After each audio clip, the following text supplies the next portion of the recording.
കൊല്ലത്ത് ഇന്നലെ Febin George Gomez എന്നുള്ളൊരു യുവാവ് കൊല്ലപ്പെടുകയുണ്ടായി. അതെ, ഒരു ചെറുപ്പക്കാരൻ തന്നെയാണ് വീട്ടിൽ കയറി കുത്തിക്കൊന്നത്. നമ്മുടെ പുതുതലമുറയുടെ ഭാവി എങ്ങോട്ടാണ്? അവരെന്തെല്ലാമാണ് ഈ കാട്ടിക്കൂട്ടുന്നത്? അതൊരു വലിയൊരു ചോദ്യമാണ് ശരിക്ക്. കാരണം എനിക്ക് ഇന്നലെ തന്നെ ഞാൻ ആ കൊല്ലത്ത് നടന്ന സംഭവത്തിൻ്റെ ദാരുണമായിട്ടുള്ള സംഭവം, കാരണം കൊല്ലം നഗരത്തിൻ്റെ നഗരമധ്യത്തിലാണ് ഈ ജോർജ് ഗോമസ് എന്ന് പറയുന്ന 21 വയസ്സ് പ്രായമായിട്ടുള്ള ചെറുപ്പക്കാരനെ മറ്റൊരു ചെറുപ്പക്കാരൻ, അവൻ്റെ പേര് തേജസ് രാജ് എന്ന് മറ്റാണ് കുട്ടറെ പേര്, 23 വയസ്സേ ഉള്ളൂ അയലും പ്രായം. ആ 23 വയസ്സുകാരന് 21 വയസ്സുകാരന് വീട്ടിലേക്ക് കടന്നു ചെന്ന് അയാളെ കുത്തിക്കൊലപ്പെടുത്തുകയാണ്. അങ്ങനെ കുത്തിക്കൊലപ്പെടുത്താവുന്നൊരു സാഹചര്യമാണ് കേരളത്തിൽ നിലവിലിരിക്കുന്നത്. അതിനുശേഷം അയാൾ ഓടി രക്ഷപ്പെടുന്നു. അയാൾ ഓടി രക്ഷപ്പെടുത്തിട്ട് അയാൾ ട്രെയിനിൽ മനഃപൂർവ്വമാണ് അയാളുടെ ഞരമ്പൊക്കെ മുറിച്ച് ട്രെയിനിൻ്റെ മുമ്പിലേക്ക് അയാൾ ചാടിയിട്ട് അയാളും ആത്മഹത്യ ചെയ്യുന്നു. ഈ 2 പേരും മരിക്കുന്നു.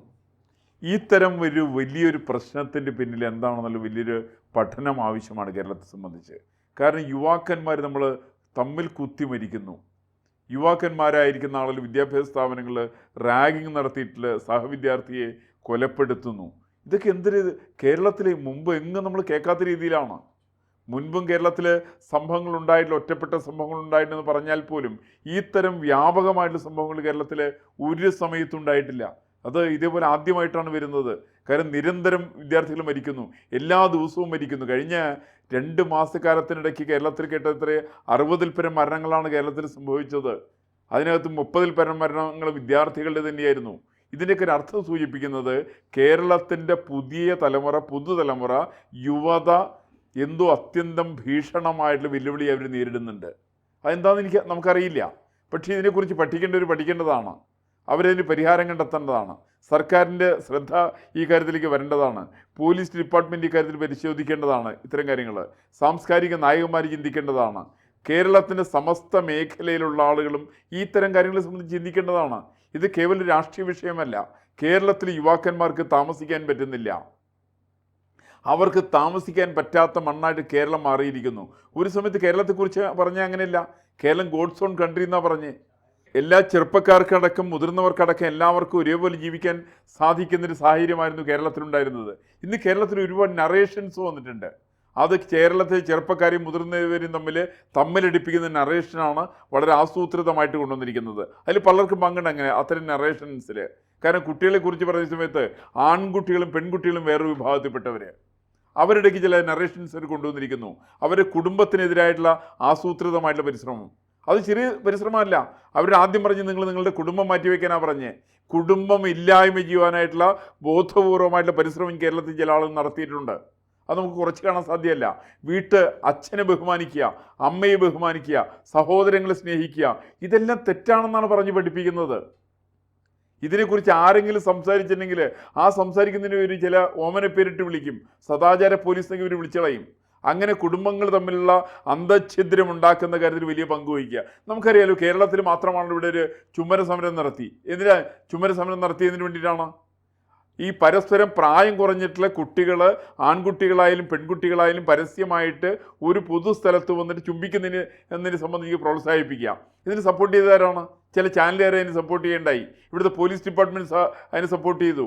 ഇവിടുത്തെ സർക്കാർ ഉദ്യോഗസ്ഥന്മാരതിനെ സപ്പോർട്ട് ചെയ്തു. സർക്കാർ അതിനെ സപ്പോർട്ട് ചെയ്തു. ഇങ്ങനെയൊക്കെ സംഭവിക്കുന്ന സമയത്ത് യുവത വഴിതെറ്റിപ്പോയിട്ടുണ്ടെങ്കിൽ വഴിതെറ്റിപ്പോകുന്നവരുടെ പ്രശ്നമാണോ അവർ വഴിതെറ്റിക്കുന്നവരുടെ പ്രശ്നമാണോ എന്നുള്ളതാണ് എൻ്റെ പ്രശ്നം. ഞാൻ ചിന്തിക്കുന്നതാണ്. ഇവർ വഴിതെറ്റിക്കുന്നൊരു വലിയ സെറ്റുണ്ട്. കാരണം യുവജനങ്ങൾ കേരളത്തിൽ നിന്ന് വഴിതെറ്റിയിട്ട് അവർ വിദേശ രാജ്യങ്ങളെ അഭയം പ്രാപിക്കേണ്ട ഒരു സാഹചര്യം ഉണ്ടാക്കുക. കാരണം കേരളത്തിൽ നിന്നിപ്പോൾ നമ്മൾ അറിയാവുന്നത് ബംഗ്ലാദേശിന് നമ്മൾ പഠിക്കേണ്ട വിഷയമാണ്. ബംഗ്ലാദേശിലെ ആളുകളാണല്ലോ കേരളത്തിൽ വന്നിട്ട് കുഴപ്പമുണ്ടാക്കുന്നവർ.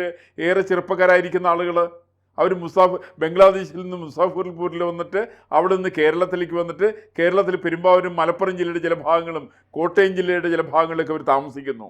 അവരാണ് സോക്കോൾഡ് അതിഥി തൊഴിലാളികളായിരിക്കുന്ന ആളുകൾ. കുറ്റവാളികളായിരിക്കുന്ന ആളുകൾ ബംഗ്ലാദേശിൽ താമസിക്കാൻ പറ്റാതെ കണ്ട് മുസാഫർപൂർ വഴിക്ക് കേരളത്തിലേക്ക് എത്തിച്ചേരുന്ന ആളുകൾ. സമാനമായിട്ടുള്ള രീതിയിൽ തന്നെയാണ് കേരളത്തിൻ്റെ അവസ്ഥ. കേരളത്തിലെ ചെറുപ്പക്കാരായിരിക്കുന്ന ആളുകൾ കേരളത്തിൽ ജീവിക്കാൻ സാധ്യമല്ലാത്ത ഒരു സാഹചര്യം സംജാതമാക്കുക, അവർ കേരളം വിടുന്നൊരു സാഹചര്യം ഉണ്ടാക്കുക. അതിനകത്തുള്ള ചില ഏജൻസികളുടെ ബോധപൂർവമായിട്ടുള്ള പരിശ്രമം ഉണ്ടെന്നാണ് ഞാൻ മനസ്സിലാക്കുന്നത്. ശരിക്കതാണ്. കാരണം കുട്ടികൾക്ക് ഇവിടെ നിൽക്കാൻ പറ്റരുത്. അവർ ഉന്നയിക്കുന്ന വാദമുഖങ്ങൾ കേട്ടാൽ നമുക്ക് ഞെട്ടിക്കുന്ന തരത്തിലാണ്. ആൺകുട്ടികളെയും പെൺകുട്ടികളെയും രണ്ടായിട്ട് തരംതിരിക്കുക. ഈ രണ്ടുപേരോടും പറയും രണ്ടുപേർക്കും സ്വാതന്ത്ര്യമുണ്ട് എന്നുള്ള പറയുക. സ്വാതന്ത്ര്യം ഉണ്ടായിരുന്നു, എന്താ തെറ്റെന്നുള്ളത്?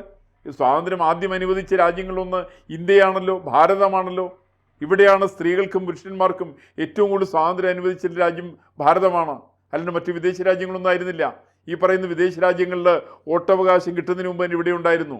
ഇവിടെ വിദേശ രാജ്യങ്ങളിൽ നാടിനെ ഭരിച്ചിരുന്ന ആളുകൾ സ്ത്രീകൾ വരുന്നതിന് മുമ്പ് ഇന്ത്യയിൽ സ്ത്രീകൾ ഭരിച്ചിട്ടുണ്ട്. എത്ര രാജ്യത്തെ പ്രധാനമന്ത്രിമാർ സ്ത്രീകളായിട്ടുള്ളത്? ഇന്ത്യയിൽ ശ്രീമതി ഇന്ദിരാഗാന്ധി ഏകദേശം 50 വർഷക്കാലത്തിന് മുമ്പായിട്ട് ഇന്ത്യൻ പ്രധാനമന്ത്രിയായിട്ടുണ്ട്.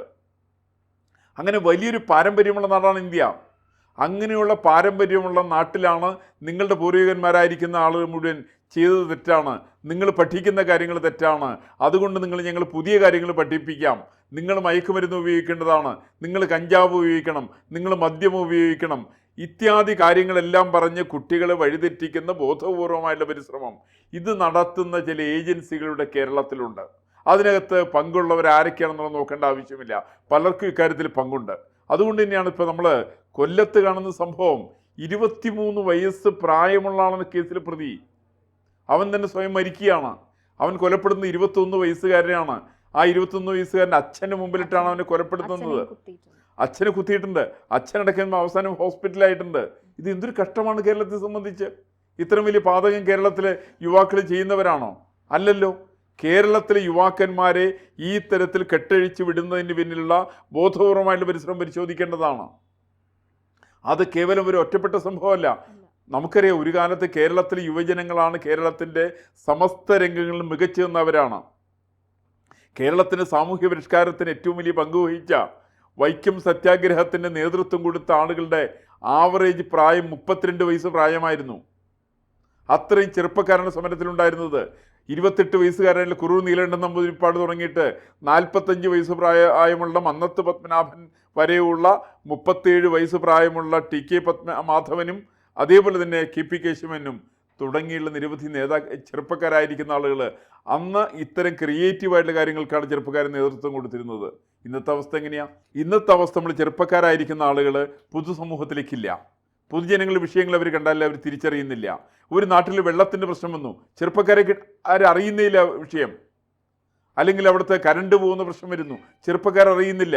നമ്മുടെ ജനപ്രതിനിധികളായിരിക്കുന്ന ആളുകൾ അവരിൽ ചെറുപ്പക്കാർക്ക് പങ്കില്ല. ഇന്ന് ആലോചിച്ച് നമുക്ക്, ഇപ്പോഴത്തെ പല രാഷ്ട്രീയ നേതാക്കന്മാരും 25 വയസ്സിൽ പാർലമെൻറ്റ് അംഗങ്ങളായിട്ടുള്ളവരാണ്. ആ സമയത്ത് ഇന്ന് ചെറുപ്പക്കാരായിരിക്കുന്ന ആളുകൾ രാഷ്ട്രീയ രംഗത്തേക്കില്ല, സാമൂഹ്യ രംഗത്തേക്കില്ല, പൊതുരംഗത്തേക്കില്ല. മറിച്ച് അവരെയൊക്കെ ഒരുപറ്റം കുറ്റവാളികളായിട്ട് മാറ്റി മാത്രം കാണുന്നൊരു സമൂഹമാണ് നിലവിലിരിക്കുന്നത്. കുട്ടികളെന്ന് പറഞ്ഞാൽ, ചെറുപ്പക്കാരെന്ന് പറഞ്ഞാൽ അവർ കുറ്റവാളികളാണ്. ഇതങ്ങനെ അല്ലായിരുന്നു കേരളത്തിൻ്റെ അവസ്ഥ. അടിയന്തരാവസ്ഥയ്ക്കെതിരായി 1975 ഏകാധിപത്യത്തിനെതിരായിട്ട് നടന്നിട്ടുള്ള സമരത്തിൽ അന്ന് പങ്കെടുത്തത് 7500 പേരാണ് കേരളത്തിൽ അറസ്റ്റ് ചെയ്യപ്പെട്ടവർ. അവരുടെ ആവറേജ് പ്രായം കേരളത്തിൽ 21 വയസ്സായിരുന്നു കേരളത്തിൻ്റെ പ്രായം.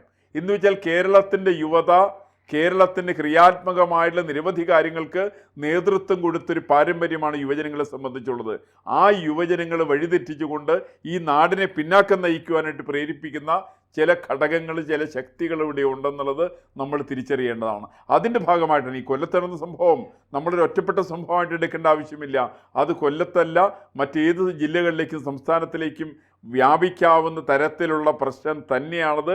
വളരെ ഗൗരവമായിട്ട് എടുത്തിട്ടില്ലെങ്കിൽ അതിൻ്റെ തിക്താനുഭവങ്ങൾ വരുന്ന നാളുകളിൽ കേരള ജനത അനുഭവിക്കേണ്ടി വരും എന്നാണ് ഞാൻ പ്രതീക്ഷിക്കുന്നത്. അങ്ങനെയാണ്.